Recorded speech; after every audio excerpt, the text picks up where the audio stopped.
संत रामपाल जी महाराज एक अजिहे महान संत जिन्हां ने अपनी सत भगती, तत्व ज्ञान, करुणा ਅਤੇ सेवा ਦੇ बल ਤੇ समाज ਵਿੱਚ ਨਵੀਂ ਮਿਸਾਲ ਕਾਇਮ ਕੀਤੀ ਹੈ। ਸੰਤ ਰਾਮਪਾਲ ਜੀ ਮਹਾਰਾਜ ਜੀ ਦੇ ਅਗਵਾਈ ਵਿੱਚ ਉਹਨਾਂ ਦੇ ਸਾਰੇ ਸਤਲੋਕ ਆਸ਼ਰਮ ਤੋਂ ਸਮਾਜ ਕਲਿਆਣ ਦੇ ਅਦਭੁਤ ਕਾਰਜਾਂ ਨੇ ਸਮਾਜ ਨੂੰ ਸੁਨਹਿਰੇ ਭਵਿੱਖ ਦੀ ਇੱਕ ਨਵੀਂ ਉਮੀਦ ਦਿਖਾਈ ਹੈ। ਸੰਤ ਰਾਮਪਾਲ ਜੀ ਮਹਾਰਾਜ ਜੀ ਤੋਂ ਨਾਮ ਦੀਕਸ਼ਾ ਲੈਣ ਤੋਂ ਬਾਅਦ ਲੱਖਾਂ ਲੋਕਾਂ ਦੀਆਂ ਲਾਇਲਾਜ ਬਿਮਾਰੀਆਂ ਜਿਵੇਂ ਕੈਂਸਰ ਅਤੇ ਏਡਜ਼ ਆਦਿ ਠੀਕ ਹੋਈਆਂ। ਸੰਤ ਜੀ ਦੇ ਗਿਆਨ ਤੋਂ ਪ੍ਰੇਰਿਤ ਹੋ ਕੇ ਉਹਨਾਂ ਦੇ ਅਨੁਯਾਈਆਂ ਨੇ ਲੱਖਾਂ ਯੂਨਿਟ ਖੂਨ ਦਾਨ ਕੀਤਾ।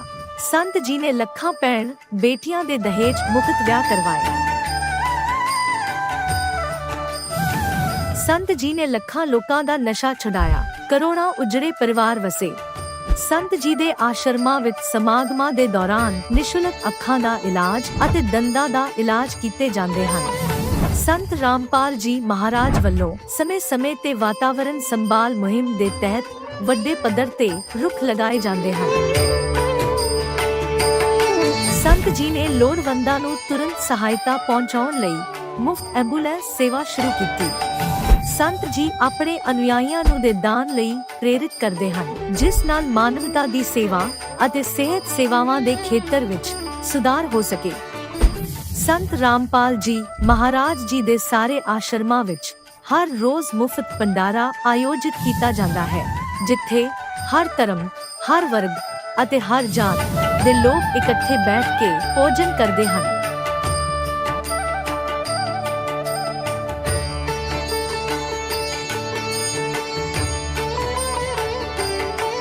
ਸੰਤ ਰਾਮਪਾਲ ਜੀ ਮਹਾਰਾਜ ਦੇ ਆਸ਼ਰਮਾਂ ਵਿੱਚ ਹਜ਼ਾਰਾਂ ਬਜ਼ੁਰਗਾਂ ਨੂੰ ਸਨਮਾਨ ਅਤੇ ਪਿਆਰ ਨਾਲ ਜੀਵਨ ਜਿਉਣ ਦਾ ਮੌਕਾ ਮਿਲਦਾ ਹੈ। ਉਹਨਾਂ ਦੇ ਖਾਣ, ਰਹਿਣ ਅਤੇ ਸਿਹਤ ਦੀ ਪੂਰੀ ਜ਼ਿੰਮੇਵਾਰੀ ਸੰਤ ਰਾਮਪਾਲ ਜੀ ਮਹਾਰਾਜ ਚੱਕਦੇ ਹਨ। ਅਨਾਥ ਬੱਚਿਆਂ ਲਈ ਸੰਤ ਰਾਮਪਾਲ ਜੀ ਮਹਾਰਾਜ ਦੇ ਸਾਰੇ ਆਸ਼ਰਮ ਕਿਸੇ ਵਰਦਾਨ ਤੋਂ ਘੱਟ ਨਹੀਂ ਹਨ। ਇੱਥੇ ਉਹਨਾਂ ਨੂੰ ਪੜ੍ਹਾਈ, ਸੰਸਕਾਰ ਅਤੇ ਭਵਿੱਖ ਲਈ ਬਿਹਤਰ ਮੌਕੇ ਪ੍ਰਦਾਨ ਕੀਤੇ ਜਾਂਦੇ ਹਨ। ਚਾਹੇ ਹੜ੍ਹ ਹੋਵੇ, ਭੂਚਾਲ ਹੋਵੇ ਜਾਂ ਮਹਾਮਾਰੀ, ਸੰਤ ਰਾਮਪਾਲ ਜੀ ਮਹਾਰਾਜ ਅਤੇ ਉਹਨਾਂ ਦੇ ਅਨੁਯਾਈ ਲੋੜਵੰਦਾਂ ਲਈ ਸਭ ਤੋਂ ਅੱਗੇ ਖੜੇ ਰਹਿੰਦੇ ਹਨ। ਕੋਵਿਡ ਮਹਾਮਾਰੀ ਦੇ ਦੌਰਾਨ ਸੰਤ ਰਾਮਪਾਲ ਜੀ ਮਹਾਰਾਜ ਦੇ ਆਸ਼ਰਮਾਂ ਤੋਂ ਕਰੋੜਾਂ ਲੋਕਾਂ ਲਈ ਖਾਣਾ, ਦਵਾਈਆਂ ਅਤੇ ਜੀਵਨ ਰੱਖਿਅਕ ਸਮੱਗਰੀ ਉਪਲਬਧ ਕਰਵਾਈ ਗਈ। ਚਾਹੇ ਗਰੀਬਾਂ ਦੀ ਮਦਦ ਹੋਵੇ ਜਾਂ ਸ਼ੋਸ਼ਿਤ ਅਤੇ ਪੀੜਿਤ ਵਰਗ ਦੇ ਹੱਕਾਂ ਅਤੇ ਸਨਮਾਨ ਦੀ ਲੜਾਈ, ਸੰਤ ਰਾਮਪਾਲ ਜੀ ਮਹਾਰਾਜ ਨੇ ਹਮੇਸ਼ਾ ਹੀ ਉਹਨਾਂ ਦੀ ਦਬੀ ਆਵਾਜ਼ ਨੂੰ ਸਰਕਾਰਾਂ ਤੱਕ ਪਹੁੰਚਾਇਆ ਹੈ ਅਤੇ ਉਹਨਾਂ ਨੂੰ ਉਚਿਤ ਨਿਆਂ ਦਿਵਾਉਣ ਵਿੱਚ ਅਹਿਮ ਭੂਮਿਕਾ ਨਿਭਾਈ ਹੈ। ਸਮਾਜ ਵਿੱਚ ਅਧਿਆਤਮਿਕ ਅਤੇ ਸਮਾਜਿਕ ਮੁੱਲਾਂ ਪ੍ਰਤੀ ਜਾਗਰੂਕਤਾ ਲਿਆਉਣ ਲਈ ਸੰਤ ਰਾਮਪਾਲ ਜੀ ਮਹਾਰਾਜ ਹਰ ਕਦਮ ਤੇ ਮਾਨਵਤਾ ਦੇ ਸੱਚੇ ਸੇਵਕ ਸਾਬਤ ਹੋਏ ਹਨ। ਸੰਤ ਰਾਮਪਾਲ ਜੀ ਮਹਾਰਾਜ ਦਾ ਜੀਵਨ ਸਾਨੂੰ ਸਿਖਾਉਂਦਾ ਹੈ ਕਿ ਸੱਚੀ ਸੇਵਾ ਉਹੀ ਸੇਵਾ ਹੈ ਜੋ ਨਿਸਵਾਰਥ ਭਾਵ ਨਾਲ ਕੀਤੀ ਜਾਵੇ। ਆਓ ਅਸੀਂ ਵੀ ਇਸ ਸੇਵਾ ਦੇ ਮਹਾਨ ਕਾਰਜ ਵਿੱਚ ਇਸ ਮਹਾਨ ਸੰਤ ਨਾਲ ਜੁੜੀਏ ਅਤੇ ਸੰਤ ਰਾਮਪਾਲ ਜੀ ਮਹਾਰਾਜ ਤੋਂ ਨਾਮ ਉਪਦੇਸ਼ ਲੈ ਕੇ ਆਪਣੇ ਜੀਵਨ ਨੂੰ ਧਨ ਬਣਾਈਏ।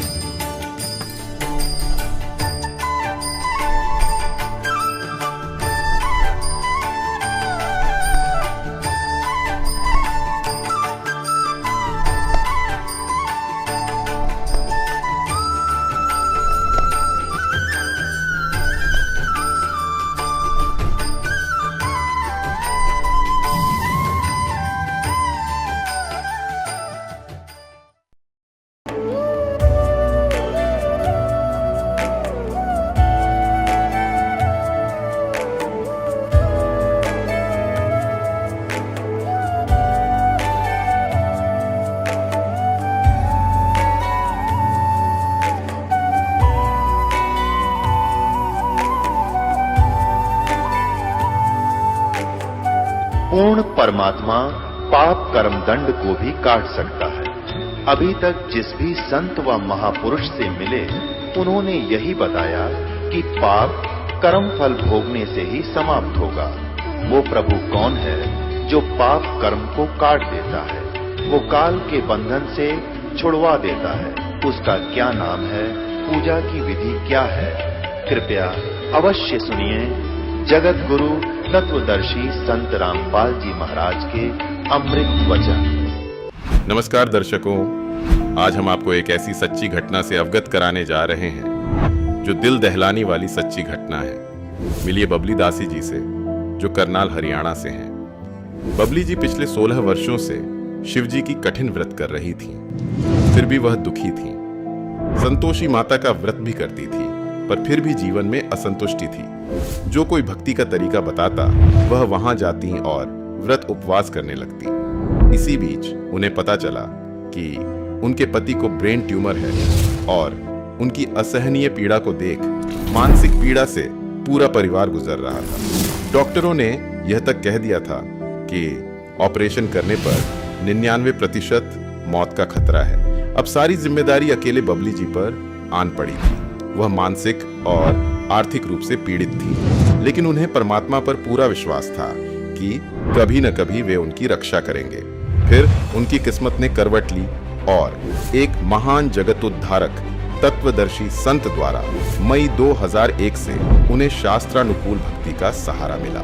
उन्होंने शास्त्र विरुद्ध भक्ति त्याग के शास्त्रानुकूल भक्ति की और फिर जो हुआ वो चौंकाने वाला था। जिस भक्ति को पाने के लिए ऋषि मुनियों तथा महात्माओं ने शरीर गला दिया, आज उस भक्ति को समझकर कई भक्तों को असंख्य लाभ हो रहे हैं, जैसे एक है बबली जी। तो आइए अब हम सुनते हैं सच्ची भक्ति से मिलते लाभ की दास्तान, बबली जी की जुबानी, उनके जीवन की सच्ची कहानी। नमस्कार जी। नमस्कार सर। क्या नाम है जी आपका? बबली दासी। आप कहाँ से आई हैं? करनाल से। संत रामपाल जी महाराज जी से नाम उपदेश आपने कब लिया? 25 मई 2001। संत रामपाल जी महाराज जी से नाम उपदेश लेने से पहले आप क्या भक्ति साधनाएं करती थीं? सर मैं बहुत करती थी, जैसे व्रत करती थी, ये शिव जी के व्रत करने, संतोषी माता के व्रत करने, बहुत ज़्यादा भक्ति में वो थी भाई। जैसे ऐसे लगे करा था जैसे परमात्मा है यहाँ धरती पे आए हुए तो हमारे दुखों का निवारण करेंगे, लेकिन कहीं से कुछ मिलता नहीं था। बहुत भटकी मैं भगत जी। 16 उपवास रखती थी शिव जी के। वो जैसे कई साल रखे मैंने, 20 मान 15 साल सारे रखे ऐसे ही। लक्ष्मी के व्रत रखने लगी, उनसे भी मेरे को कोई लाभ नहीं होया। और ऐसे ही जैसे कोई किसी बता देता था भाई वहाँ पे आराम होएगा, वहाँ पे चले जाओ, वहाँ पे चले जाओ, कहीं पे कुछ नहीं मिला सर मारे को। फिर इनके जो मेरे भगत जी थे उनको ब्रेन ट्यूमर हो गया दिमाग में।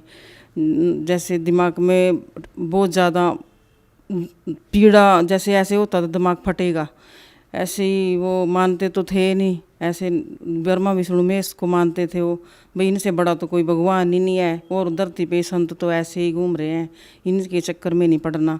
फिर इसकी बहन ने नाम लिया हुआ था बिचपड़ी से। उन्होंने कहा भी सारी जगह तो धक्के खा लिए, एक बार भाई संत रामपाल जी महाराज जी के पास भी देख लो जाके, भाई शायद परमात्मा दया कर दे। तो भगत जी फिर हम 2001 में गए परमात्मा के वहाँ जींद में कुटिया में। तो परमात्मा से नाम दीक्षा लिया हमने। परमात्मा ने नाम दीक्षा दी तो कहा बेटा भाई जाड़े जपटे नहीं लगवाने, दवाई लेने ना, परमात्मा दया करेंगे। फिर भगत जी बिल्कुल ठीक हो गए भगत जी। संत रामपाल जी महाराज जी के शरण में आने से पहले आपने बहुत सारी भक्ति साधनाएं की। देवी दुर्गा की पूजा की, माता लक्ष्मी की पूजा की, संतोषी माता आदि सभी के व्रत उपवास करे। तो ये जो साधना आपने की, इस दौरान आपको क्या लाभ प्राप्त हुए और क्या क्या हानियाँ हुई?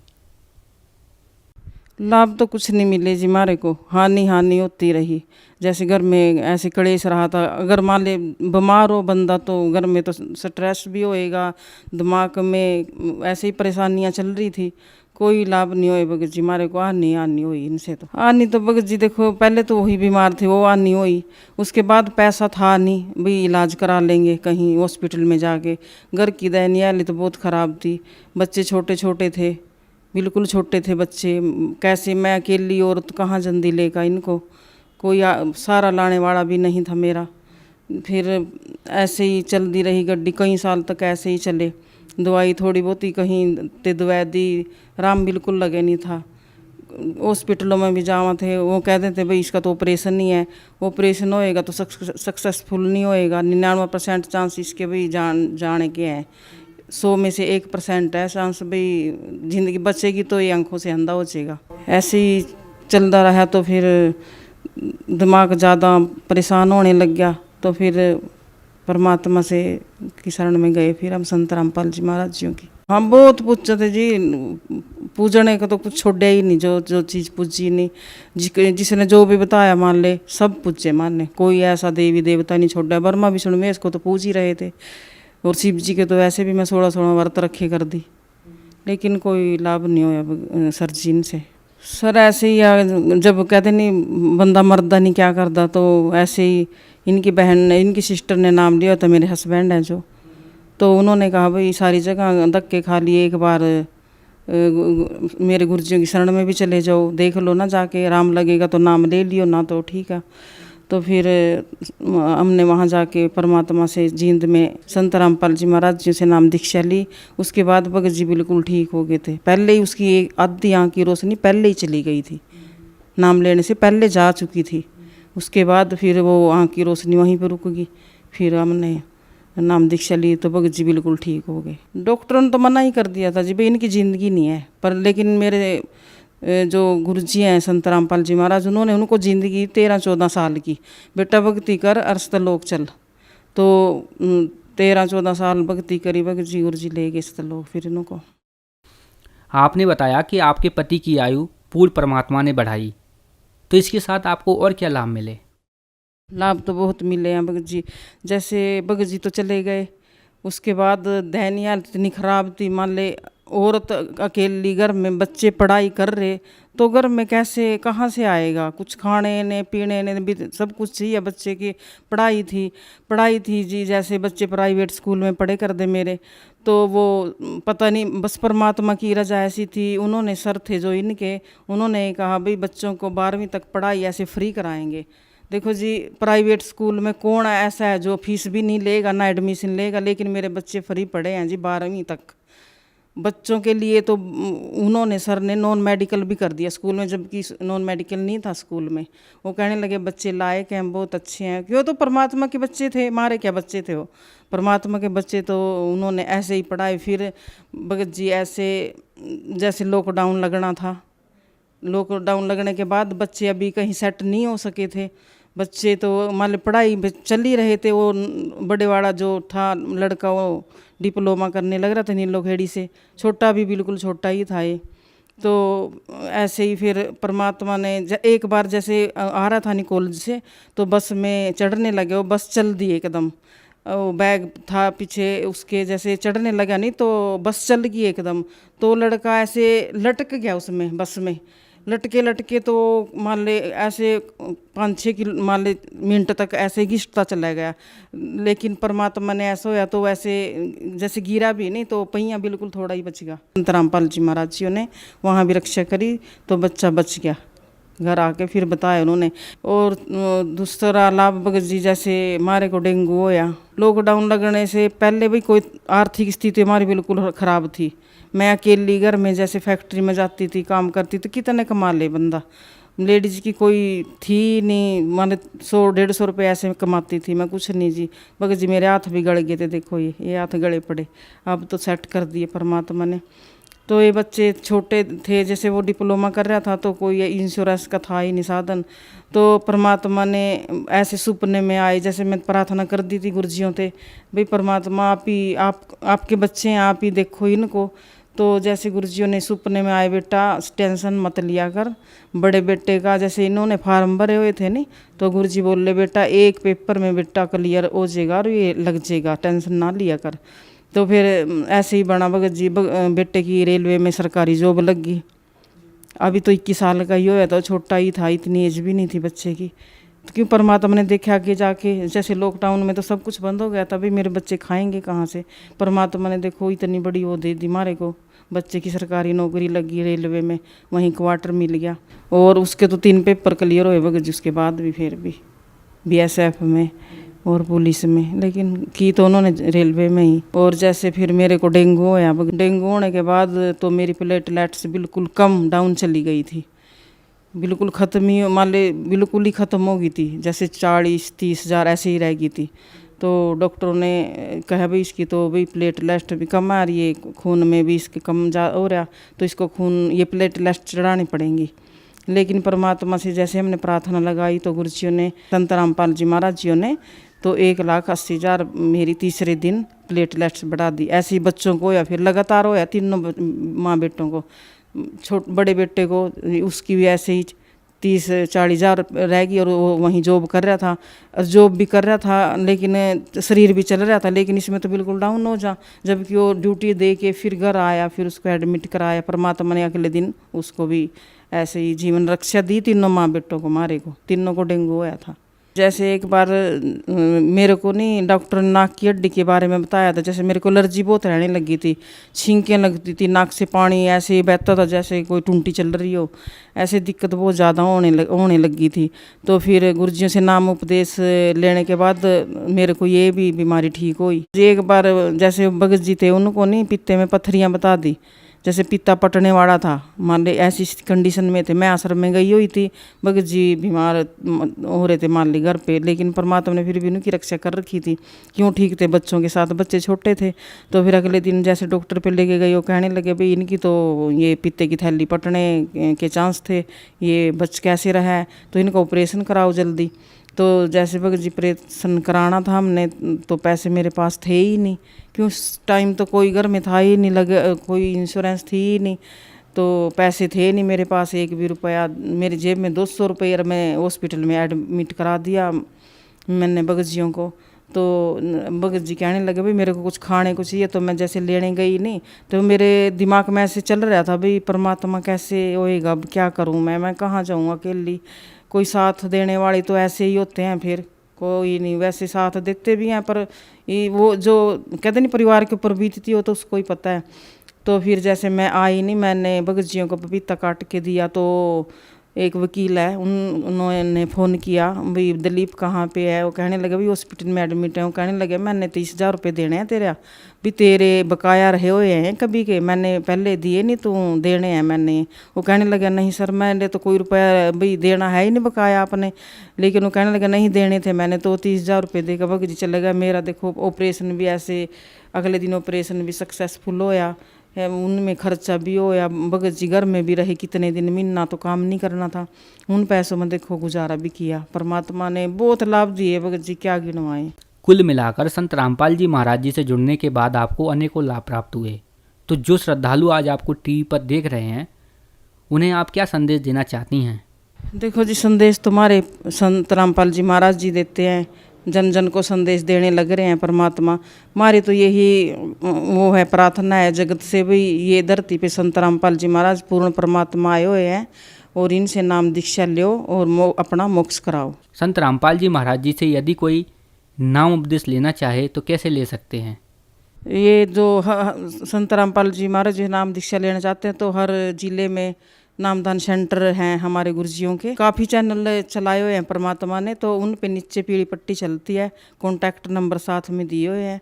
तो जो श्रद्धालु नाम दीक्षा लेना चाहता है तो वहाँ से कॉन्टैक्ट करके नाम दीक्षा ले सकता है। बहुत बहुत धन्यवाद आपका। सत्साई। अब जगत गुरु तत्वदर्शी संत रामपाल जी महाराज जी के सत्संग के माध्यम से उस अद्वितीय आध्यात्मिक ज्ञान के बारे में जानते हैं, जिसके माध्यम से आप भी प्राप्त कर सकते हैं ऐसे आध्यात्मिक, मानसिक और भौतिक सुख जो अभी तक आपने सिर्फ मीराबाई, ध्रुव, प्रहलाद जैसे कुछ ही भक्तों की जीवन कथा में सुने होंगे। अब सुनिए तत्वदर्शी संत के संग शास्त्र अनुकूल भक्ति सत्संग, ऐसा अद्वितीय आध्यात्मिक ज्ञान जिसका है सर्वधर्मों के पवित्र शास्त्रों में प्रमाण। क्यों द्वारका तो कोई ना रही उड़ा चौक बुलाओ ना, तो वहां भी धक्के खाते, बहुत दूर पड़ा हो। यहाँ थे मथुरा पहुंच गया, और वहां उस तालाब में जहाँ श्री कृष्ण जी कहते हैं कृष्ण जी नहाया करते थे, गौ चराया करते थे, उस तीर्थ में, जोड़ में, तालाब में, और उन तालाबों का ऐसा पानी तो गधे भी ना पी, और उसमें श्रद्धालु नहावे और आचमन ले उसका। अब आत्मा को तो भगवान की चाह है किसी तरह मिल जाए, उसने प्राप्त करना है, लेकिन उसका वे ठीक नहीं है, तो तरीका मार्ग ठीक नहीं, कैसे मिलेगा वो भगवान। अब धर्मदास जी सुबह सुबह स्नान करके उस जोड़ में, तालाब में, मथुरा के में, जिसमें बड़े सैकड़ों आदमी नहावे, गंद माच रहा, और वहीं से लोटा भर के पानी का उसने अमृत जान के वहां रख लिया। लिपा पोती करी, यानी कुछ ग्राउंड लिपा, मड प्लास्टर थे, गाय का गोबर मिला के मिट्टी में, और वहां पर फिर बैठ के लगा नित नियम करने। परमात्मा पूर्ण ब्रह्म अपना अन्य रूप बना के, एक जिंदा महात्मा का रूप बनाकर वहां पहुंच गए, बैठ गए धर्मदास जी से 50 फुट की दूरी पे। जिंदा महात्मा होते हैं जो मुसलमानों के अंदर जिंदा महात्मा बोलते हैं उनको, जिंद पीर। उनकी काला और कोट होता है, घुटनों के नीचे ताई का, एक कच्छा अंडरवियर पहनते हैं लंबा सा, एक टोप सिर पे, काला ही टोप और काला ही चोगा। अब बैठ के दूर जानते और सुन रहे हैं गीता जी के पाठ को। धर्मदास जी बड़ी लय ला के पढ़ रहा है संस्कृत को, और फिर जैसा भी उसके गुरुदेव ने अनुवाद किया था, अनुवाद भी सुना रहा है। अनुवाद सुनाना इसलिए शुरू कर दिया कि सामने एक भक्त बैठा है और दिखे है मुसलमान, लेकिन मेरी बातों से प्रभावित बहुत है, बड़ा ध्यान से सुन रहा है। अब धर्मदास जी ने गीता जी का 7वां अध्याय पूरा पढ़ दिया, क्योंकि इसमें सारे 30 श्लोक हैं,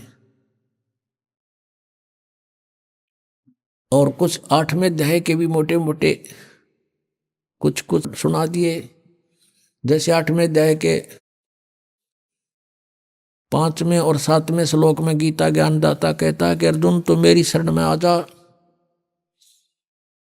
मेरी भक्ति कर, मुझे ही प्राप्त होगा।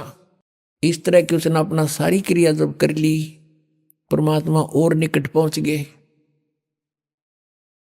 और हाथ जोड़ के कहने लगे। अपने आप को एक दास बनाया भगवान ने, और सामने बैठा जैसे ये वैष्णव पंथ के जो उपदेशी होते हैं, एक कंठी रखते हैं गले में, एक तुलसी के मणिये की एक माला, और तिलक माथे पे, और एक धोती कुर्ता सा बस वैसे लपेट लेते हैं कपड़ा सा, ऐसी वेशभूषा बना रखी। वो सन्यासी वैराग ले लिया उसने, यानी अपने गुरुदेव जी से एक साधु का रूप बनवा लिया, क्योंकि 60 साल का से भी ऊपर उम्र हो गई थी। एक लड़का था, वो अपना कारोबार संभाल रहा था, तो वो अपना भक्ति मार्ग पर चल पड़ा था। भगवान ने, परमेश्वर ने करबद्ध होकर कहा कि हे वैष्णव साधु, हे महात्मा जी, मैं सब जगह भटक लिया, मेरी शंका का समाधान नहीं हुआ। अब धर्मदास जी फूल गया, बोल भक्त क्या समस्या है तेरी, कि मुझे एक प्रश्न का उत्तर नहीं आया, किसी ने नहीं बताया। क्या? कि कौन ब्रह्मा का पिता है, कौन विष्णु की माँ, और शंकर का दादा कौन है, हमको दे बता। धर्मदास जी हंसे पहले तो कि वाह भाई वाह, आपको हमारे हिंदू सदग्रंथों का पता नहीं, इसलिए आप ऐसा बोल रहे हैं। भक्त, ये तो अजरो अमर हैं, इनके कोई माता पिता नहीं है, ये तो सर्वेश्वर हैं, ब्रह्मा विष्णु जी शिव जी, ये तो बड़े समर्थ शक्ति हैं, अजन्मा है, इनका कोई माता पिता। परमेश्वर ने कहा कि आप अपने सदग्रंथों से परिचित नहीं हैं महात्मा जी। श्री देवी भागवत में पढ़कर देखो, 3रे स्कंद में, इनकी जन्म मृत्यु होती है, ये अविनाशी नहीं है। और उस समय ये संस्कृत में थे सारे, तो वो उसने एक ब्राह्मण से पूछा कि ब्राह्मण इसमें कहीं लिखा है? तो ब्राह्मण ने कहा, पढ़कर सुना 3रे स्कंद में। ब्राह्मण पढ़ता पढ़ता एकदम चुप हो गया, कहने लगा, भाई लिखा था, पर ये तो वैसे लिख दिया होगा। अब धर्मदास के वह बात खटकता गई, वे वैसे गीता में इन कैसे पुराणों वैसे कैसे लिख दिया। फिर परमात्मा ने कहा कि बात सुनो, आप 7वें अध्याय को पढ़ रहे हो, 7वें अध्याय में इस गीता जी के पढ़ने से क्या लाभ होगा आपको?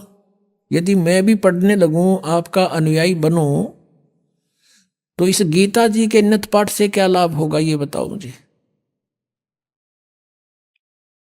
धर्मदास जी ने कहा कि इससे ये मोक्ष होता है। एक राजा ने पढ़ी थी, उसको संतान होगी, एक ने ऐसा पढ़ा था, उसको ऐसे हो गया। परमात्मा ने प्रसन्न किया। एक किसान था, उसके वृद्ध अवस्था में एक पुत्र प्राप्त हुआ, इकलौता।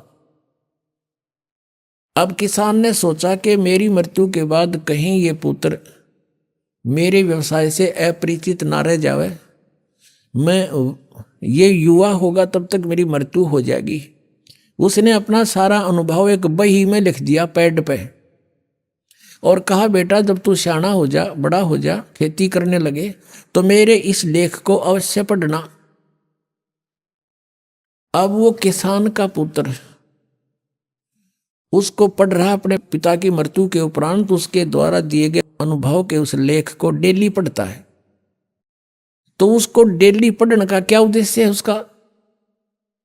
परमात्मा कहते हैं उसका उद्देश्य यही होगा ना कि उस जैसे पिताजी ने कहा वैसे बीज बोए, वही कणक बीजे, उसका उसी तरह उसी सीजन में उसकी बिजाई करे और उसी तरह समय समय पर उसमें सिंचाई करे। कहा जी हाँ बिल्कुल ऐसा ही है। और उसका फायदा क्या लिखने का? और वो गेहूं के स्थान पर तो भांग बोए, गेहूं के बीज के स्थान पर भांग बो रहा हो तो कैसा है वो किसान? अगो तो मूर्ख है, मूर्ख तो वही बोनी पड़ेंगे तो लिख रखा है, लिखा हुआ उसमें। तो भगत जी जो आपकी गीता जी में लिखा है, आप वही बीज बोगे, वही शास्त्र अनुकूल साधना करोगे, वही नाम जाप करोगे तो लाभ होगा। बीज भक्ति का नाम है, और बाकी जो धार्मिक क्रिया है ये खाद और पानी सिंचाई है। तुमने बीज ही गलत बो रखा है। गीता जी में कहीं पर है हरे राम हरे कृष्ण, कृष्ण कृष्ण हरे हरे, सीताराम राधे श्याम, राधे राधे श्याम मिला दे, ओम नमः शिवाय, ओम भागवते वासुदेव नमः, है तेरी गीता जी में कहीं लिखा? नहीं। फिर तू इन रट्टा लाने लग गया तो उस किसान के मूर्ख पुत्र से कम है? अरे जो गीता में लिखा वैसे करोगे तो लाभ होगा। इसमें एकादशी का व्रत लिखा कहीं? 6 अध्याय के 16वें श्लोक में मना किया है कि अर्जुन ये योग यानी साधना भक्ति ना तो अधिक खाने वाले की और ना बिल्कुल ना खाने वाले की कभी सफल नहीं होगी। बिल्कुल ना खाना व्रत रखना एकादशी का, सारा दिन भूखे मरते हो तुम। अब गीता पढ़ते उसने रखी थी, घोट रखी थी धर्मदास जी ने, परमात्मा की एक एक बात छाती में लाग गई थी।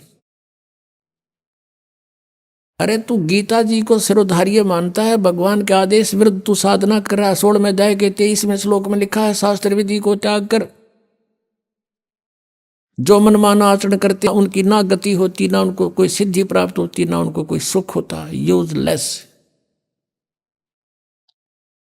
अब यू मन बड़ा शैतान है, यू जल्दी से हार नहीं मानता। अब सारी समझ रहा है, सुन रहा है और हृदय में जा रही है। अब क्या हुआ? क्योंकि काल को पता लग गया कि तेरा एक आदमी जाओगा, काल फंस गया ही तो इसके, वो अंदर से प्रेरणा कर दी कि तू, उसने मन में आई कि ये मुसलमान है और ये वैसे बकवास कर रहा है। सभी तो राम नाम ऐसा ही जप रहे हैं, सभी तो इन नामों का जाप करें पूरे हिंदू समाज में। तो उसने क्या कहा धर्मदास ने परमात्मा को कि जिंदा तेरी बात मैंने बहुत कड़वी लगे और तू महात्मा है ना, मैं तेरे साथ लड़ पड़ता तो साधु वेश में है। आगे से ऐसी बात मत करना, हमारे भगवानों के हमारे मंत्रों के बारे में फालतू मत बोलना। परमात्मा उसी समय जान गए काल आ गए विष में, अंतर ध्यान हो गए, भगवान वहां से अदृश्य हो गए। अब सामने आदमी बतलावे, अरे एकदम ओझल हो जाए तो कलजा पाट जा। और कुछ लाला जी था, सामने से भगवान एकदम अदृश्य हो गए। उसी समय उसका तो धक्का सा लगा और उसने सोचा देख सारी सच्ची बात बताओ थे, सब सत्य सत्य बोल रहे थे, मेरे भाग फूट गए, ये तो कोई फरिश्ता था, कोई भगवान का भेजा हुआ दूत था, मैंने बड़ी गलती करी और सब बातें सही कह रहा था। अब परमात्मा ने यहां भी बताया था कि जिस तालाब में तू नहा के आया है, इसमें पता नहीं कितने जीव मार दिए तने। अब धर्मदास को जो मालिक ने बताई थी, तू पूजा पढ़े गीता ने, और गीता जी के 8वें अध्याय के 13वें श्लोक में पढ़ ले कि ओम इति एकाक्षरम ब्रह्म व्यवहारण माम अनुसमरण ये प्रयाति तजन देहम सयाति परमाम गतिम। मुझ ब्रह्म का केवल एक ओम अक्षर है, नथिंग एल्स। और जो इसका उच्चारण करके सिमरन करता हुआ शरीर छोड़कर जाता है, सयाति परमाम गतिम, वो परम गति को प्राप्त होता जो ओम से मिलने वाली परम गति है। और तुम जपो हरे राम हरे कृष्ण राधे श्याम सीताराम राधे राधे। कोई बात हुई? अब एक किसी ने प्रश्न किया कृष्ण के पुजारी था कि आपका इष्ट देव कौन है? सरूम तन्यों का राधे, और फिर ने कहा श्री कृष्ण जी मेरा इष्ट है। अरे राधे होया कृष्ण जी तेरा इष्ट होया? कमाल की बात कर रहे हैं, बिना अकल की बात। अब राधे श्री कृष्ण जी की वो थी प्रेमिका, और कोई मित्र उससे पहले उसकी प्रेमिका का नाम लेता जूत तोड़े न बाजेगा उनका, यारी तोड़े टूट लेगी उनकी। यानी वो कृष्ण जी की पूजा कर राधे श्रद्धा कर रहे। थरा गजब हो, ये थारा सिर पैर है कोई? तो वो भी न्याय कह था, धर्मदास भी जो परमात्मा ने उसको ये सुनाया था, समझाया था, तो उसका सारी बात जचगी के सत्य है। अब उसने सुबह वो क्रिया ना हुई उस भगत जी में जो प्रतिदिन क्रिया करता, और नो सोचा ही भगवान वो एक बार फिर आवे।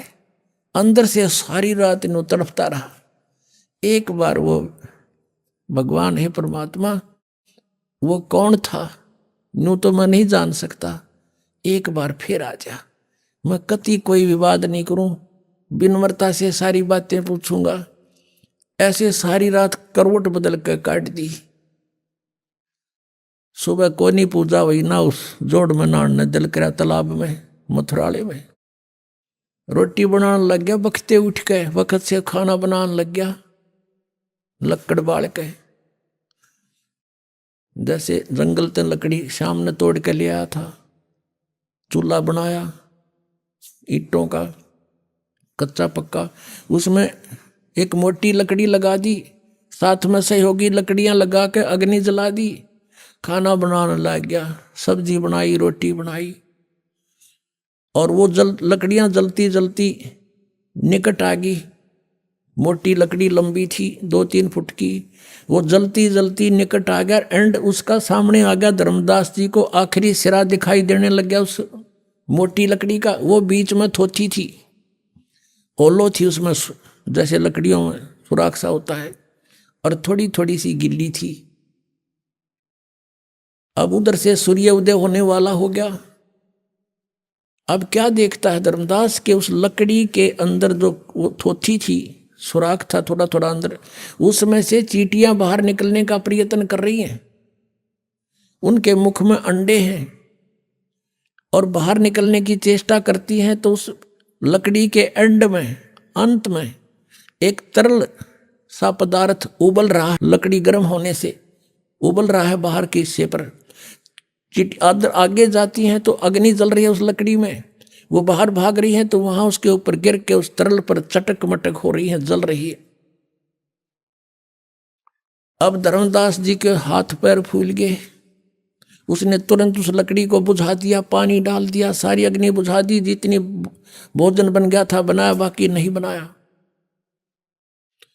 अब उसने सोचा है भगवान, आज तो ना जाने कितने जीव जल गए इसके अंदर, इतनी लंबी लकड़ी थी ये तो, और अब तो ये इतनी शेष रहती है, और इसमें सारी में चींटियां भरी थी, ये जल गए, इनके बच्चे भी जल गए।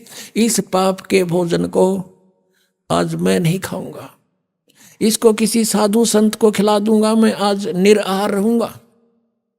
ऐसा विचार करके वो सारा भोजन उठाया और चल पड़ा साधु संत की तलाश में। हम साधु संत किसको मानते हैं? जिसने या तो बड़ी बड़ी दाढ़ी रखा रखी हो, ऊपर जटा बढ़ा रखी हो, कति एक बस लंगोट बांध रहा हो और बैठा हो नगन, या कति लाल कपड़े हो, गेरुआ कपड़े हो, या मूंड मुंडा रखा हो, कोई माला पैर रखी हो, ऐसे को हम संत मानते थे। परमात्मा ने जैसा दृष्टिकोण उसने मान रखा था, ऐसा साधु मिला, उसा रूप बना लिया। एक हिंदू संत का रूप बना के एक पेड़ के नीचे बैठ गए।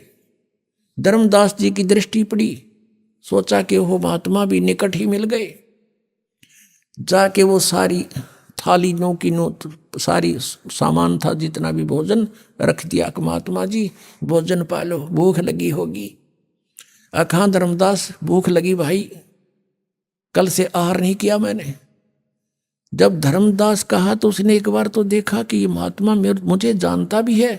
तो उसने सोचा मैं बहुत बड़े यज्ञ करता था, भंडारे करता था, साधु संतों को बुलाकर उनको भोजन खिलाता था, उनमें से कोई होगा। नहीं ध्यान दिया।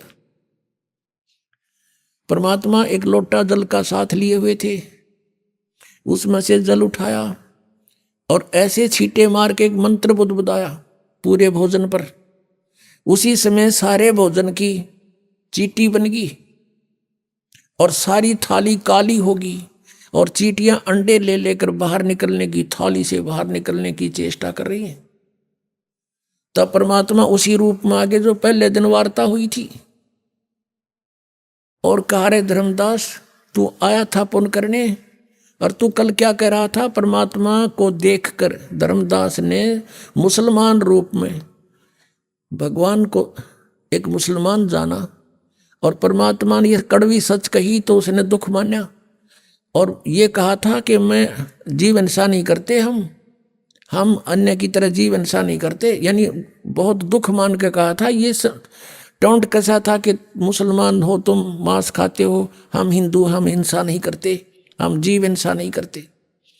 तब परमात्मा ने कहा था, रे तेरे तो तक कसाई भी अच्छा, और इस पाप के भोजन को तो मुझे खिलाने आया है। अरे अपराधी व्यक्ति।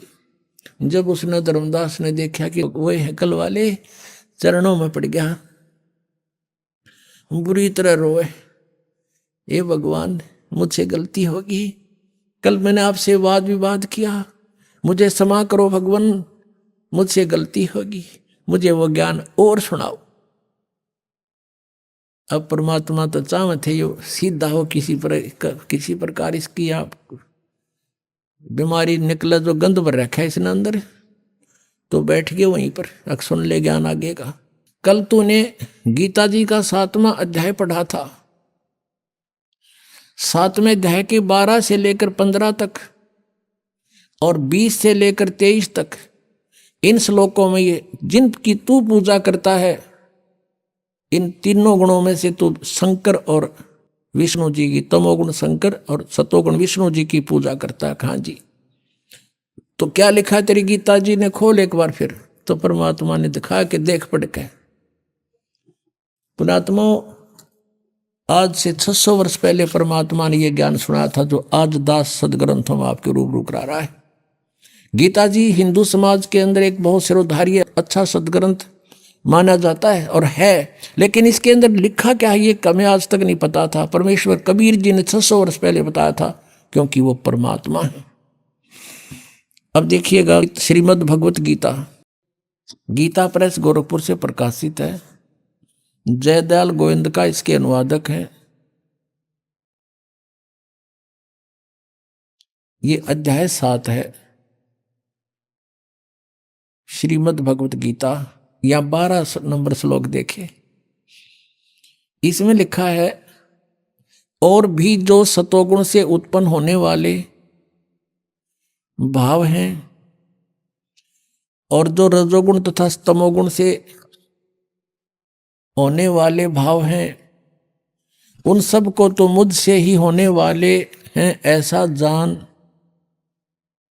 परंतु वास्तव में उनमें मैं और वे मुझ में नहीं है। अब सरजगुण, सतगुण, तमगुण ये क्या है, ये थोड़ा सा कंसेप्ट क्लियर करना पड़ेगा। रजगुण ब्रह्मा जी सतगुण विष्णु जी, तमगुण शिव जी। देखिएगा मार्कंडेय पुराण यहां से प्रारंभ करते हैं। गीता प्रेस गोरखपुर से प्रकाशित है। सचित्र मोटा टाइप गीता प्रेस गोरखपुर से प्रकाशित है। ये प्रकाशक में मुद्रक है गीता प्रेस गोरखपुर, गोविंद भवन कार्यालय कोलकाता का संस्थान। ये इनके फैक्स और फोन नंबर है। इसके 123 पृष्ठ पर देखिएगा। 122 से शुरू करेंगे पहले हम, यहां देखना। अब मार्कंडे जी बोले मुने, अब यहां पढ़ेंगे हम 123 पे। इस तरह स्वयंभू परमात्मा की 3 अवस्थाएं हैं। रजोगुण प्रधान ब्रह्मा, तमोगुण प्रधान रुद्र, सत्व प्रधान विश्वपालक विष्णु हैं। यही 3 देवता हैं और यही 3 गुण हैं।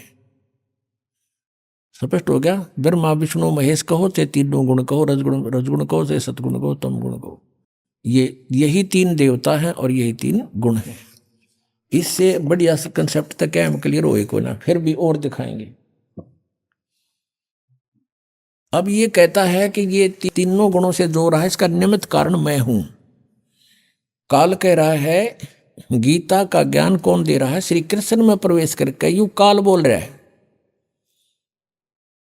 और ये कह रहा है कि ये जो कुछ भी ये हो रहा है ना, रजगुण से ब्रह्मा जी से भी उत्पत्ति, यानी सभी जीव इस रजगुण के इंजेक्शन लग जाने से, इसके प्रभाव से हम संतान उत्पत्ति करते हैं। यहाँ की फिर ठाठ बाट की जो इच्छा करते हैं, ये रजोगुण के दबाव से, श्री ब्रह्मा जी के दबाव से।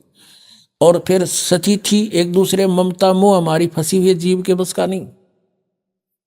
और फिर संहार तमोगुण से, शिव जी से। ये तीनों कहता है मैं ही इसका मुख्य कारण हूं, मेरे ही कारण हो रहे, क्योंकि इसको श्राप लगा हुआ है 1 लाख मानव शरीरधारी प्राणियों का नेताहार करने का। कहता है इन तीनों का निमित्त कारण मैं ही हूं, पर मैं इनसे बाहर हूं, इनसे न्यारा हूं। 21वें ब्रह्मांड में, और इस एक ब्रह्मांड के अंतिम छोर पे रहता है गुप्त स्थान पे। उसके लिए देखिए शिवपुराण, संक्षिप्त शिवपुराण, और ये गीता प्रेस गोरखपुर से प्रकाशित है।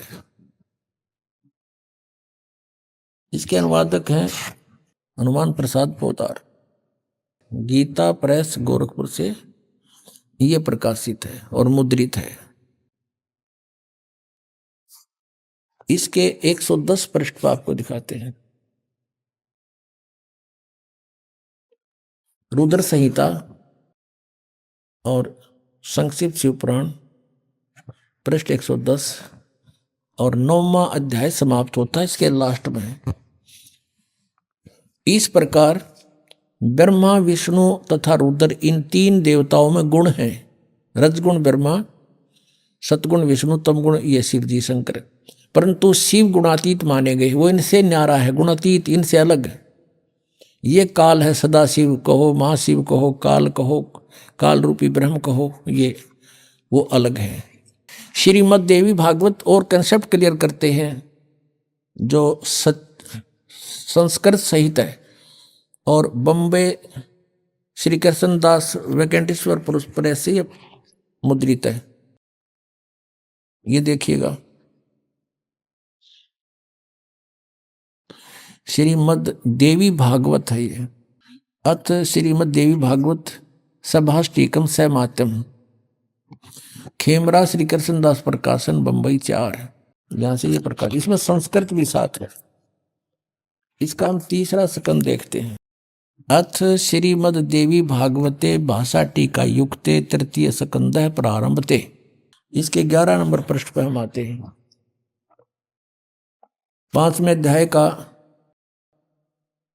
ये 11 नंबर पृष्ठ है। 5वें अध्याय का 8वां श्लोक पढ़ते हैं। इसमें संस्कृत भी साथ है। इसमें कोई बात तक खत्म हो जाती है, कोई नो कह कि नहीं। अब 5वें अध्याय का 7वां श्लोक है, 8वां 7वां इधर है। हे माता, यदि हमारे ऊपर सदा आप दया युक्त हो, शंकर भगवान कह रहे हैं, तो हमको तमोगुण में किस प्रकार प्रदान किया है? ब्रह्मा रजोगुण और हरि सतगुण युक्त किस प्रकार किए हैं, युक्त क्यों किए हैं, क्यों किस प्रकार किए हैं। अब यहां हम 8वां देखते हैं, संस्कृत भी देखते हैं हम। क्योंकि ये देवनागरी लिपि है। ये 7वां समाप्त हुआ, 8वां यहाँ से शुरू होता है। यदि दया धर्मना न सदाम्बिके कथम अहम विहित है। शंकर भगवान कहते हैं यदि तू हमारे पर दयालु है तो इसे बुंडे कुकर्म में हमने क्यों लगा रही है, और क्यों हम इस एक के गुण युक्त बना दिए, हमारे बस की बात नहीं। कथम अहम विहित है, किस प्रकार मैं बना दिया, तमोगुण है। और कमल जय यानी कमल से उत्पन्न होने वाले ब्रह्मा जी को रजोगुण संभव, रजोगुण क्यों बना दिया।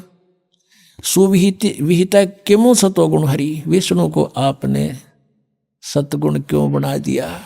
अब ये फाइनल हो गया। अब गीता जी के इस पवित्र ग्रंथ में हम समझ सकेंगे, ये कोड वर्ड हैं और कोड वर्डों को टीचर बता सकता है, स्टूडेंट नहीं समझा करती।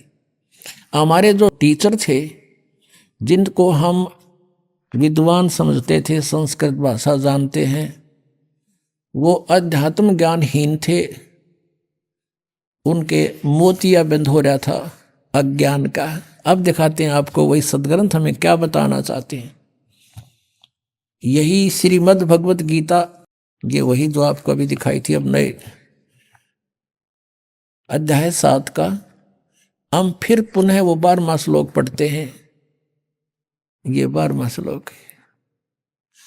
और भी जो सतोगुण से उत्पन्न होने वाले भाव हैं और जो रजोगुण तथा तमोगुण से उत्पन्न होने वाले भाव हैं, उन सब को मुझसे ही होने वाले हैं ऐसा जान, परंतु वास्तव में उनमें मैं और वे मुझ में नहीं है। आगे देखना 13वें में क्या कहा। गुणों के कार्य रूप सात्विक, राजस और तामस, इन तीनों प्रकार के भावों से ये सारा संसार प्राणी समुदाय मोहित हो रहा है। इन तीनों गुणों से परे, रजगुण ब्रह्मा, सतगुण विष्णु, तमगुण शिव जी से परे मुझ अविनाशी को नहीं जानते। ये कहते हैं, काल कहता है ये ब्रह्मा विष्णु महेश से ऊपर मुझे नहीं जानते। सारा संसार इन्हीं तक सीमित है। अब 14वें श्लोक में क्या कहा है, क्योंकि यह अलौकिक अर्थात अति अद्भुत त्रिगुणमयी मेरी माया, रजगुण ब्रह्मा, सतगुण विष्णु, तमगुण शिव जी के द्वारा फैलाया गया जाल, ये बड़ी दुस्तर है, बड़ी खतरनाक है। और जो व्यक्ति मुझ को निरंतर भजते हैं वे इस माया का उल्लंघन कर जाते हैं।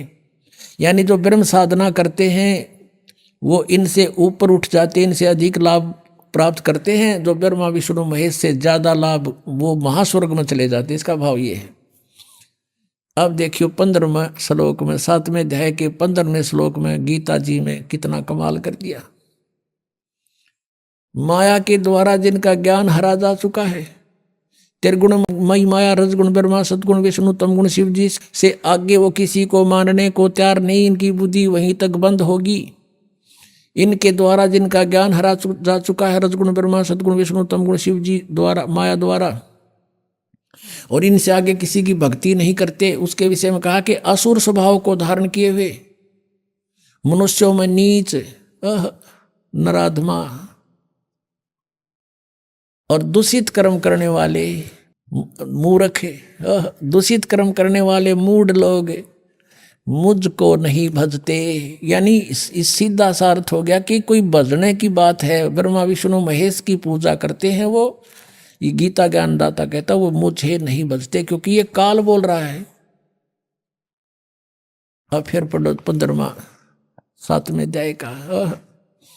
कहते माया के द्वारा जिनका ज्ञान हरा जा चुका है, त्रिगुणमयी माया, रजगुण ब्रह्मा, सतगुण विष्णु, तमगुण शिव जी तक जिनकी बुद्धि बंद हो ली और की नहीं सुनते कति, असुर स्वभाव को धारण किए हुए, राक्षस स्वभाव को धारण किए मनुष्यों में नीच और दूषित कर्म करने वाले मूढ़ लोग मुझको नहीं भजते।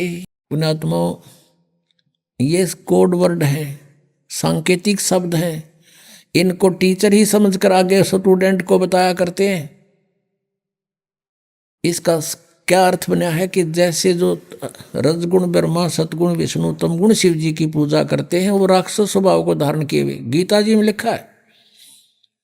और दूषित कर्म करने वाले मूर्ख है, मूढ़ है, राक्षस स्वभाव को धारण किए हुए मनुष्यों में नीच है, मनुष्यों में नीच और दूषित कर्म करने वाले मूर्ख।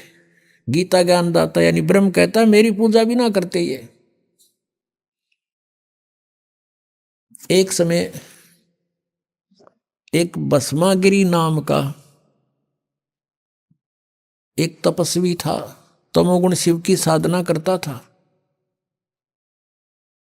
और भगवान शिव के गेट के सामने धरना धर दिया, ऊपर को पैर नीचे को शीश करके सिरासन पर 12 वर्ष खड़ा रहा।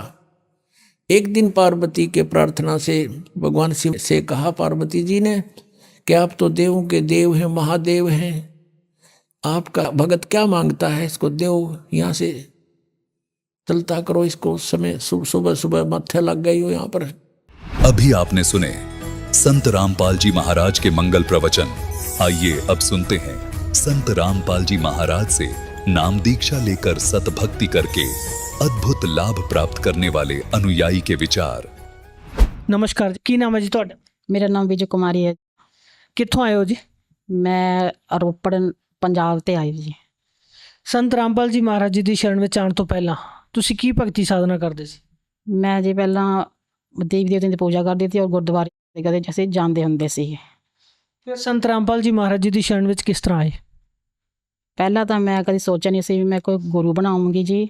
ਮੈਂ ਫਿਰ ਤੁਹਾਨੂੰ ਦੱਸ ਦਿੰਦੇ ਹਾਂ ਕਿ ਮੈਂ ਆਪਣੇ ਮੰਮੀ ਪਾਪਾ ਦੇ ਥਰੂ ਔਰ ਭੈਣ ਦੇ ਥਰੂ ਰਾਮਪਾਲ ਜੀ ਮਹਾਰਾਜ ਦੇ ਸ਼ਰਨ ਵਿੱਚ ਆਈ ਸੀਗੀ ਜੀ।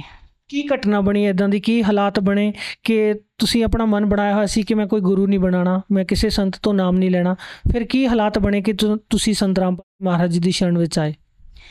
ਪਹਿਲਾਂ ਤਾਂ ਜੀ ਮੈਂ ਇਹਨਾਂ ਬਾਬਿਆਂ ਦੇ ਚੱਕਰ ਵਿੱਚ ਪੈਣਾ ਨਹੀਂ ਚਾਹੁੰਦੀ ਸੀ ਕਿ ਮੈਂ ਸੋਚਦੀ ਸੀ ਸਾਰੇ ਬਾਬੇ ਇੱਕੋ ਜਿਹੇ ਹੁੰਦੇ ਹਨ, ਪਖੰਡੀ ਹੁੰਦੇ ਹਨ ਜੀ ਇਹ। ਫਿਰ ਮੈਂ ਇਹ ਸੋਚਦੀ ਸੀ ਅਸੀਂ ਕਿਉਂ ਗੁਰੂ ਬਣਾਈਏ ਜੀ, ਕਿਉਂਕਿ ਮੈਂ ਪਹਿਲਾਂ ਹੀ ਪਰਮਾਤਮਾ ਦੇ ਲੜ ਲੱਗੀਆਂ ਬ੍ਰਹਮਾ ਵਿਸ਼ਨੂੰ ਮਹੇਸ਼ ਨੂੰ ਹੀ ਅਸੀਂ ਭਗਵਾਨ ਸਮਝਦੇ ਹਾਂ ਤਾਂ ਅਸੀਂ ਪਹਿਲਾਂ ਹੀ ਅਸੀਂ ਉਹਨਾਂ ਨੂੰ ਜਾਣਦੇ ਹਾਂ। ਮੈਂ ਆਪਣੇ ਮਨ ਵਿੱਚ ਇਹ ਸੋਚਿਆ ਸੀ ਕਿ ਕਦੀ ਵੀ ਮੈਂ ਗੁਰੂ ਬਣਾਉਂਗੀ ਤਾਂ ਮੈਂ ਜਿਹੜੇ ਇਹਨਾਂ ਤੋਂ ਇਲਾਵਾ ਕੋਈ ਸਾਨੂੰ ਭਗਵਾਨ ਦੱਸੂਗਾ ਮੈਂ ਉਸ ਨੂੰ ਆਪਣਾ ਗੁਰੂ ਬਣਾਉਂਗੀ ਜੀ। ਕੀ ਇਸ ਤਰ੍ਹਾਂ ਦਾ ਗਿਆਨ ਸੀ ਜਿਸ ਨੇ ਤੁਹਾਡੇ ਜਿਹੜਾ ਸੰਕਲਪ ਸੀਗਾ ਕਿ ਮੈਂ ਗੁਰੂ ਨਹੀਂ ਬਣਾਉਣਾ, ਉਸ ਸੰਕਲਪ ਨੂੰ ਤੋੜਨ ਲਈ ਤੁਹਾਨੂੰ ਮਜਬੂਰ ਕਰ ਦਿੱਤਾ? ਮੈਂ ਪਹਿਲਾਂ ਜੀ ਸਤਸੰਗ ਵੀ ਸੁਣਨ ਲੱਗੀ, ਫਿਰ ਉਹ ਤੋਂ ਬਾਅਦ ਮੈਂ ਗਿਆਨ ਗੰਗਾ ਬੁੱਕ ਵੀ ਪੜ੍ਹੀ ਜੀ। ਉਹਦੇ ਵਿੱਚ ਮੈਂ ਸ੍ਰਿਸ਼ਟੀ ਰਚਨਾ ਸੁਣੀ ਤਾਂ ਮੈਂ ਮਤਲਬ ਸਾਰੀ ਬੁੱਕ ਪੜ੍ਹ ਕੇ ਦੇਖੀ ਤਾਂ ਮੈਨੂੰ ਗਿਆਨ ਹੋਇਆ ਵੀ ਅਸੀਂ ਕਿਆ ਕਰਨਾ ਚਾਹੁੰਦੇ ਸੀ, ਅਸੀਂ ਕੀ ਕਰ ਰਹੇ। ਅਸੀਂ ਫਿਲਮਾਂ ਦੇਖ ਕੇ, ਗਾਣੇ ਦੇਖ ਕੇ ਔਰ ਨਾਟਕ ਦੇਖ ਕੇ ਆਪਣੇ ਸਾਰੀ ਭਗਤੀ ਆਪਣੇ ਜੀਵਨ ਮਤਲਬ ਬਰਬਾਦ ਕਰਦੇ ਪਏ ਤੇ ਜੀ। ਫਿਰ ਸਾਨੂੰ ਗਿਆਨ ਗੰਗਾ ਬੁੱਕ ਪੜ੍ਹ ਕੇ ਪਤਾ ਲੱਗਿਆ ਜੀ ਕਿ ਸਾਨੂੰ ਪਰਮਾਤਮਾ ਦੀ ਭਗਤੀ ਕਰਨ ਵਾਸਤੇ ਇਹ ਜਨਮ ਮਨੁੱਖੀ ਜਨਮ ਮਿਲਿਆ ਹੋਇਆ ਹੈ ਜੀ। ਸੰਤ ਰਾਮਪਾਲ ਜੀ ਮਹਾਰਾਜ ਜੀ ਤੋਂ ਨਾਮ ਉਪਦੇਸ਼ ਲੈਣ ਤੋਂ ਬਾਅਦ ਤੁਹਾਨੂੰ ਕੀ ਲਾਭ ਹੋਏ? ਮੈਨੂੰ ਜੀ ਬਹੁਤ ਲਾਭ ਹੋਏ ਜੀ। ਸਭ ਤੋਂ ਪਹਿਲਾਂ ਤਾਂ ਲਾਭ ਇਹ ਹੋਇਆ ਕਿ ਸਾਡੇ ਘਰ ਵਿੱਚ ਬਹੁਤ ਦੁੱਖ ਕਲੇਸ਼ ਦੀ ਲੜਾਈ ਝਗੜੇ ਬਹੁਤ ਸੀ ਕਿ ਜੀ ਪਰਮਾਤਮਾ ਦੀ ਸ਼ਰਨ ਵਿੱਚ ਆਉਣ ਤੋਂ ਬਾਅਦ ਸਾਡੇ ਘਰ ਵਿੱਚ ਸਾਰੇ ਦੁੱਖ ਸਮਾਪਤ ਹੋ ਗਏ। ਔਰ ਮੇਰੇ ਘਰ ਵਾਲੇ ਨੂੰ ਜੀ ਡਿਪਰੈਸ਼ਨ ਦੀ ਬਿਮਾਰੀ ਸੀਗੀ। ਉਹਨਾਂ ਨੇ ਉਹ ਚੋਰ ਛੁਪੇ ਸਾਡੇ ਤੋਂ ਦਵਾਈ ਖਾਂਦੇ ਸੀ, ਸਾਨੂੰ ਪਤਾ ਨਹੀਂ ਸੀ ਵੀ ਉਹਨਾਂ ਨੂੰ ਡਿਪਰੈਸ਼ਨ ਦੀ ਦਵਾਈ ਹੈਗੀ ਜੀ। ਖਾਂਦੇ ਵੀ ਉਹ ਫਿਰ ਉਹਨਾਂ ਨੇ ਮੈਂ ਉਹਨੂੰ ਪਤਾ ਕਰ ਹੀ ਲਿਆ ਵੀ ਉਹਨਾਂ ਨੇ ਡਿਪਰੈਸ਼ਨ ਦੀ ਦਵਾਈ ਇਹ ਖਾਂਦੇ ਪਏ ਹੈ। ਫਿਰ ਮੈਂ ਉਹਨਾਂ ਤੋਂ ਪਹਿਲਾਂ 2 ਮਹੀਨੇ ਪਹਿਲਾਂ ਇਹਨਾਂ ਦੇ ਨਾਮਦਾਨ ਗੁਰੂ ਜੀ 'ਤੇ ਲੈ ਲਿਆ ਸੀ। ਮੈਂ ਉਹਨਾਂ ਨੂੰ ਵੀ ਇਹੀ ਬੋਲਦੀ ਸੀ ਕਿ ਤੁਸੀਂ ਵੀ ਗੁਰੂ ਜੀ ਦੀ ਸ਼ਰਨ ਵਿੱਚ ਆ ਜਾਓ, ਸੋ ਡਿਪਰੈਸ਼ਨ ਠੀਕ ਹੋ ਜਾਵੇਗਾ ਜੀ। ਉਹ ਨਹੀਂ ਮੰਨਦੇ ਤੇ ਇਸ ਗੱਲ ਨੂੰ ਜੀ। ਫਿਰ ਸੰਤ ਰਾਮਪਾਲ ਜੀ ਮਹਾਰਾਜ ਜੀ ਤੋਂ ਨਾਮ ਉਪਦੇਸ਼ ਲੈਣ ਤੋਂ ਬਾਅਦ ਕੀ ਉਹਨਾਂ ਦਾ ਡਿਪਰੈਸ਼ਨ ਠੀਕ ਹੋਇਆ, ਜਾਂ ਜਿਹੜੀਆਂ ਤੁਹਾਡੇ ਘਰ ਦੇ ਵਿੱਚ ਕਲੇਸ਼ ਸੀ ਜਾਂ ਪਰੇਸ਼ਾਨੀਆਂ ਸੀ ਉਹਨਾਂ ਦੇ ਵਿੱਚ ਕੋਈ ਤੁਹਾਨੂੰ ਰਾਹਤ ਮਿਲੀ? ਹਾਂਜੀ ਜੀ, ਸਾਡੇ ਸਾਰੇ ਘਰ ਵਿੱਚ ਜੋ ਵੀ ਦੁੱਖ ਕਲੇਸ਼ ਸੀ ਉਹ ਦੂਰ ਹੋਏ। ਅਤੇ ਮੇਰੇ ਭਗਤ ਜੀ ਨੂੰ ਮਤਲਬ ਮੇਰੇ ਹਸਬੈਂਡ ਜੀ ਨੂੰ ਜੋ ਦਵਾਈ ਉਹਨਾਂ ਨੂੰ ਲੱਗਦੀ ਨਹੀਂ ਸੀ ਡਿਪਰੈਸ਼ਨ ਦੀ, ਉਹ ਗੁਰੂ ਜੀ ਦੇ ਸ਼ਰਨ ਵਿੱਚ ਆਉਣ ਤੋਂ ਬਾਅਦ 15 ਦਿਨ ਬਾਅਦ ਉਹਨਾਂ ਨੂੰ ਦਵਾਈ ਨੇ ਆਰਾਮ ਦੇਣਾ ਸ਼ੁਰੂ ਕਰ ਦਿੱਤਾ ਜੀ। ਫਿਰ ਉਹ ਕਦੋਂ ਠੀਕ ਹੋਏ ਜੀ? ਉਹ 15 ਦਿਨਾਂ ਬਾਅਦ ਮਤਲਬ ਉਹਨਾਂ ਨੂੰ ਦਵਾਈ ਨੇ ਲਾਭ ਦੇਣਾ ਸ਼ੁਰੂ ਕਰਤਾ। ਫਿਰ ਵੀ ਉਹ ਮਤਲਬ ਦਵਾਈ ਨਾਲ ਤੱਕ 2 ਦਵਾਈਆਂ ਵੀ ਮਤਲਬ 2 ਦਵਾਈਆਂ ਗੋਲੀਆਂ ਲੱਗੀਆਂ ਹੋਈ ਉਹਨਾਂ ਦੀ, ਉਹ ਬਿਲਕੁਲ ਠੀਕ ਹੈ ਜੀ। ਇਸ ਤੋਂ ਇਲਾਵਾ ਹੋਰ ਤੁਹਾਨੂੰ ਕੀ ਲਾਭ ਹੋਏ? ਸਭ ਤੋਂ ਜੀ ਪਹਿਲਾਂ ਇਹ ਹੈ ਵੀ ਸਾਨੂੰ ਮਨ ਦੀ ਸ਼ਾਂਤੀ ਮਿਲੀ ਜੋ ਸਾਨੂੰ ਘਰ ਵਿੱਚ ਦੁੱਖ ਕਲੇਸ਼ ਸੀ ਉਹ ਸਾਡੇ ਦੂਰ ਹੋਏ ਜੀ। ਔਰ ਮੇਰੇ ਘਰ ਨੂੰ ਜੋ ਡਿਪਰੈਸ਼ਨ ਸੀ ਉਹ ਵੀ ਦੂਰ ਹੋਇਆ। ਪਹਿਲਾਂ ਤਾਂ ਸਭ ਤੋਂ ਪਹਿਲਾਂ ਭਗਤ ਜੀ ਇਹ ਗੱਲ ਤੁਹਾਨੂੰ ਦੱਸਦੀ ਹਾਂ ਕਿ ਮੈਂ ਵਿੱਚ ਤੇ ਤੁਹਾਨੂੰ ਕਹਿਣਾ ਭੁੱਲ ਗਈ ਕਿ ਸਭ ਤੋਂ ਪਹਿਲਾਂ ਮੈਨੂੰ ਮੇਰੇ ਘਰ ਡਿਪਰੈਸ਼ਨ ਸੀ ਨਾ, ਇਹ ਕਈ ਵਾਰ ਸੁਸਾਈਡ ਕਰਨ ਵਾਸਤੇ ਨਦੀ ਵਿੱਚ ਕੁੱਦਣੇ ਵਿੱਚ ਜਾਂਦੇ ਸੀ ਜੀ। ਫਿਰ ਉਹਦੇ ਬਾਅਦ ਮੈਨੂੰ ਇੱਕ ਦਿਨ ਸੁਪਨਾ ਆਉਂਦਾ ਪਿਆ ਸੀ ਕਿ ਮੇਰੇ ਘਰ ਵਾਲੇ ਨੂੰ ਇੱਕ ਮਤਲਬ ਜੋ ਲੜਕੀ ਨਾ ਉਹਨਾਂ ਮੌਤ ਤੀ ਨਾ ਉਹ ਕੁੜੀ ਦਾ ਭੇਸ ਬਦਲਾ ਕੇ ਮੇਰੇ ਸਾਹਮਣੇ ਖੜ ਗਈ। ਫਿਰ ਉਹ ਬੋਲਣ ਲੱਗੀ ਕਿ ਇਹ ਘਰ ਵਾਲਾ ਹੁਣ ਤੇਰਾ ਨਹੀਂ, ਇਹ ਮੇਰਾ ਹੈ। ਮੈਂ ਇੱਕਦਮ ਮੁੱਠੀ ਬੈੱਡ ਪਰ, ਮੈਂ ਕਿਹਾ ਇਹ ਕਿੱਦਾਂ ਹੋ ਸਕਦਾ, ਇਹ ਤੇਰਾ ਕਿੱਦਾਂ ਹੈ ਜੀ। ਜਦ ਮੈਂ ਦੇਖਿਆ ਸੱਚਮੁੱਚ ਮੇਰੇ ਭਗਤ ਜੀ ਬੈੱਡ ਪਰ ਨਹੀਂ ਸੀ।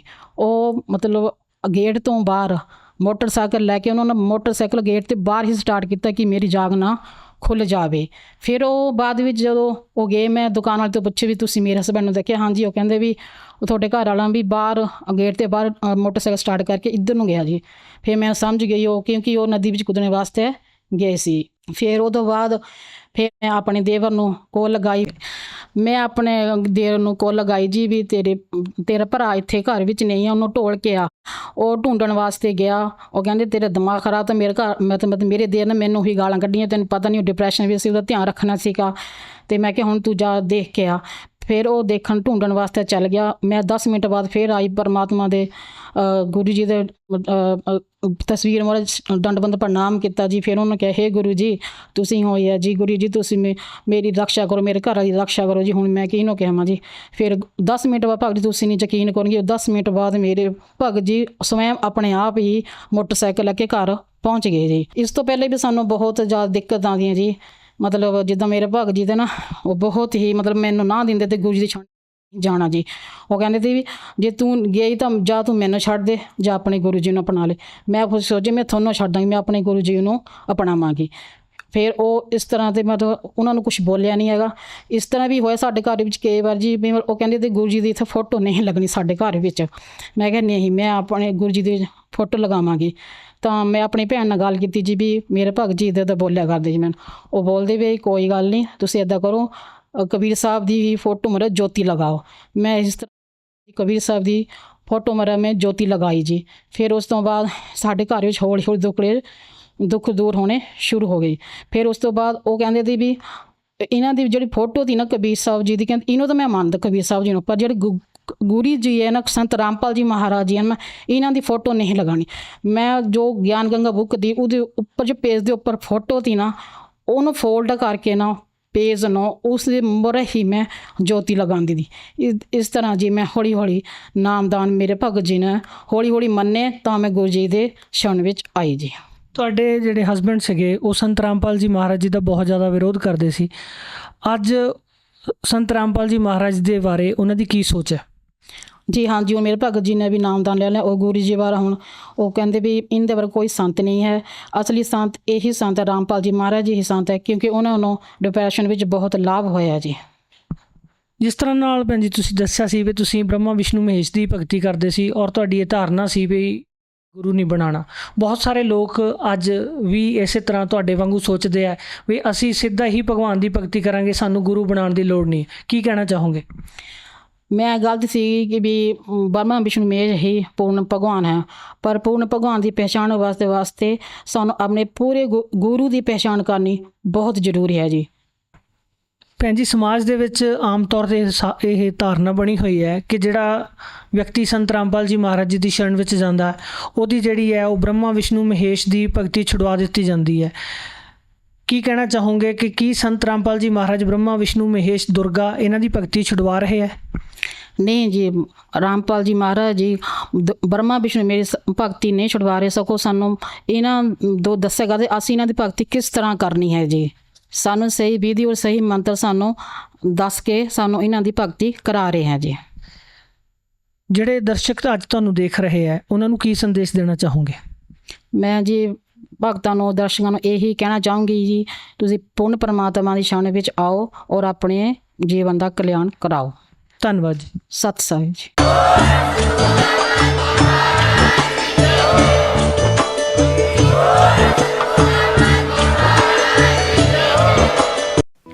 आप सुन रहे थे जगत गुरु तत्वदर्शी संत रामपाल जी महाराज के मंगल प्रवचन। अधिक जानकारी के लिए संपर्क करें।